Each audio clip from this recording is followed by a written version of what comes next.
Guys, it's Wowous. We're here with Heroes of the Storm, and we're talking about the January 23rd, 2019 patch notes. And so we're going to run quickly through these. There's a lot of patch notes. And they're calling this a balance patch, which I think is 100% accurate. This is a patch that is desperately needed in this game. This is something you see very frequently in the other MOBAs like Dota 2, where they go in and just tweak characters. And I was actually going to do a video about this before this dropped, to talk about how they needed to do a balance patch. So I was really impressed to see this drop. So let's run through this. We're not going to talk about necessarily every single one, but let's talk about sort of the big overarching themes, some of the important things to pick up. What you'll see, and it starts with Gul'dan and definitely goes down the line, is most of these changes are improvements to the talents that are not being picked very much. So if you go to a character like Gul'dan, this is Icy Veins, that kind of shows you, there are certain talents that get picked all the time at these levels, and they're improving the ones that don't. And I think that's a great change here. So with Gul'dan, you see, movement speed, slow increase, healing increase. This passive has bonus damage increase. Illidan's the same. He gets, from Metamorphosis, you see an increase. Why? Because this is not used as much as the Hunt to go across the map, so they're trying to push that. You see some of these things like Fiery Brand. Nobody really picks this. Now it gives a little bit more of a bonus.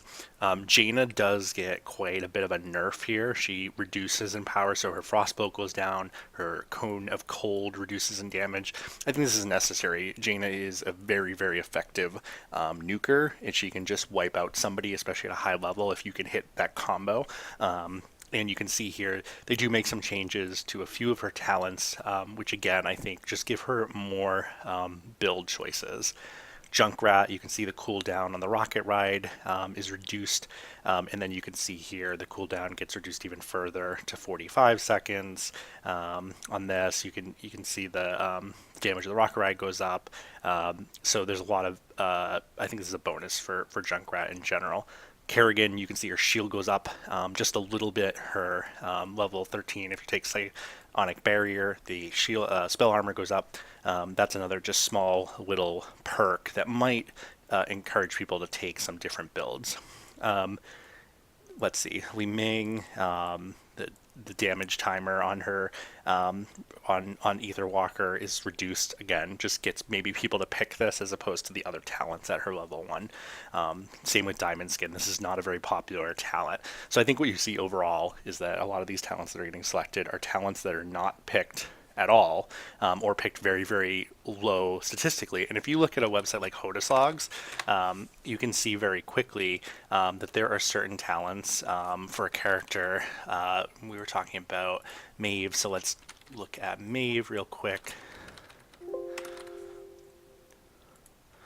You can see that there are certain talents that just are not picked at all. They have less than 10% popularity, and obviously Blizzard has this data, but you can see, Pin Down, only has a 19% pick rate. Everyone takes Blade Dance because it's so effective. So these little bonuses will have an impact, and they're going to kind of see how much more people pick them. And this is what Dota 2 does very effectively, and I came from Dota 2, so I understand that. What they go in is they just tweak little things and give a little bit more power to this, change this stat by 5% or 10%, and see how it impacts the game. And then you put on another balance patch after. So you play test with this, maybe, and I imagine we'll see a huge set of changes. So they're going to dump this on the public test realm. I imagine that they'll find out very quickly if any of these are overpowered or underpowered and continue to tweak these. That's what you want from a balance patch. I really like these buffs here. So Lightning Nova goes down in mana cost. The Shade goes down. The cooldown of Endurance of Hate gets dropped. The mana, again, nobody's picking this. Everyone's taking the global. So I think this is a good way to encourage people to maybe choose the other one. You see here, Nova gets a bunch of boosts. Nova is really effective in my opinion right now, and I love playing Nova, but she just isn't very strong at the moment, so her cooldown gets reduced on her cloak. You can see different cooldown and mana cost reductions. The duration bonuses are increased. Explosive rounds, damage increased by 10%. So all in all, some nice little perks to Nova. Ragnaros gets a little bit more damage bonus if you take Shifting Meteor to encourage that. Zeratul also gets nerfed here, a damage bonus reduction, and a healing reduction on one of his level 20s. Again, just a way. That's another way that they can encourage people to select the others. Is you take the really powerful stuff and reduce it in power. And now it becomes more even. So you can either increase the power of underpick things, or you can reduce the power of overpick things. And it's really kind of it's up to the developers to decide which is a better balance fix. Gazlo, you can see here, I really like this. His cooldown on his Gravel Bomb gets reduced. Not very many people are picking it, but I think it's a really great ultimate, but it just takes way too long to cool down. 110 seconds is a very, very long time. So I think 90 seconds is better, and the reduction in mana cost is great. You can see it's raining scrap, another thing that no one picks, right? Reduced from 60 to 30 seconds, so maybe a little bit more viable. A lot of Lost Viking changes. I don't play a lot of Lost Vikings. I'm not particularly good with them, but you can see a lot of just little additions and perks to them. Murky, you see the spawn egg definitely reduces in time, which is great. Living the Dream increases in terms of maximum stacks. Zigueira, you can see here the Bile Drop has new functionality, so increases the radius of infested drop by 20% after hitting 15 animals with an infested drop, and additional roaches spawned. So that's going to be a pain in the neck to play against if somebody's pretty good with that. Alexstrasza gets some cooldown reductions, mana cost reductions, things like that, so that's a little bit of an improvement. Decker gets a little bit stronger healing. The quests for him goes down. The duration of different stuff goes up. The healing increases. All in all, I think a nice set of buffs to maybe encourage people to pick Decker more. He's, I think, a fun hero to play, but he's very challenging, I think, to heal well with if you don't have a team that's coordinated.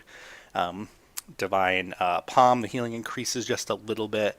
Lili, let's see, so the Serpent cooldown increases. So that's really trying to encourage people to heal as opposed to use that Serpent build all the time. And I can understand that. The Fast Feet duration is increased. That's great. A little bit more escapability. The cooldown on Safety Sprint is reduced. Again, another talent that people aren't really picking, but maybe it'll encourage people to run around like crazy a little bit more. Morales gets a slight nerf with the cooldown on Safeguard being increased from 10 to 11 seconds. Not a game-breaking thing, but just a little bit where Morales is very, very good one-on-one. That 1 second will have a little bit of impact. Malfurion desperately needs this, right? At his level 4, all of these get boosted, right? He just doesn't have a lot of power except for Vengeful Roots, which takes, that's really getting picked like 95, 98%. It was really the only option before this patch. So if you go in and play right now, you'll see everyone picks Vengeful Roots. It's the only choice. So this is a good change to maybe encourage some other build styles. You can see here there's a developer commentary on a noob. So he used to be very popular maybe a year or two ago with a beetle build, and then people really moved away from that because his other talents are so strong. So you can see they talk about it here. You can certainly read it. They really are trying to make the beetle build be a viable option that's different in terms of gameplay. Artanis, you see his Prism cools down. That could be very, very interesting. It's a powerful ability, and to see him be able to Prism people a lot more could have a huge impact, and the mana cost reduction. So this is a huge boost to Artanis. You can see the armor is increased on Reactive Parry, Graviton Vortex, the mana reduction. So I would say overall Artanis looks really good. I think that's a great improvement to his Phase Prism. Blaze, a little bit of a cooldown on one of his options. Chen gets a huge rework here too, and it talks a little bit about this, and I'm very curious to see this in action. It's very hard to understand just from reading it, but it talks about how he's very, very difficult to focus down unless you have a certain type of build. So they're doing a lot of different things with his shields and whatnot. So he gets some increased attack speed. His flying kick gets a damage increase. His shield is reduced though, and you can see there's different armor bonuses increased. His Purifying Brew talent, the cooldown is reduced. There's a spell increase, and so they're doing they talk about in here, this is sort of like a first step with him, and eventually they're going to continue to make changes to him, but this is kind of step one to getting him towards what they want. Garrosh, let's see, he gets a few little improvements, which is great. Imperious, they talk about in a developer commentary here. He's pretty balanced in my opinion. I think anybody that's been playing in the last week or two, he's pretty okay. He's average. I don't know. Let's take a look quickly at Hoda's logs and see if where he kind of lands right now overall. We'll just back up here. Yeah, so he's at a 45% win rate, so a little bit lower than a lot of the new characters that get dropped. But I think you'll see his win rate continue to improve, and you can definitely see they've made a number of changes to just improve him just a little bit. Johanna gets a huge change to Falling Sword. Damage increased, the cooldown's decreased, the mana cost is decreased. Again, right now I think Falling Sword just isn't used an awful lot, so this is a great opportunity to maybe make this equal to the Throne or Shield round. You can see here, everyone chooses sort of the laws of hope, that health regen. This really encourages people to maybe select something different, and the same with these other ones. Leoric, you can see Fealty Under Death gets a boost, Hardened Bones gets a boost, Shroud of the Dead, King gets a boost. These are all things, again, that aren't getting much use in the game right now, and these could really be a huge benefit to some build diversity. Rexar, attack speed bonus increased. Stitches obviously just got the rework. You see the cooldown on Gorge gets reduced, so that will be annoying to deal with. And then a bunch of little positive changes to some health related stuff. So that's really it in terms of that. There's a few small bug fixes, tooltip stuff, Imperious changes and fixes. It sounds like just problems that they encountered as people started playing them. So I think overall this is the direction that Heroes of the Storm wants to go, and I would love to see additional changes hit before this goes live based on the feedback that they see.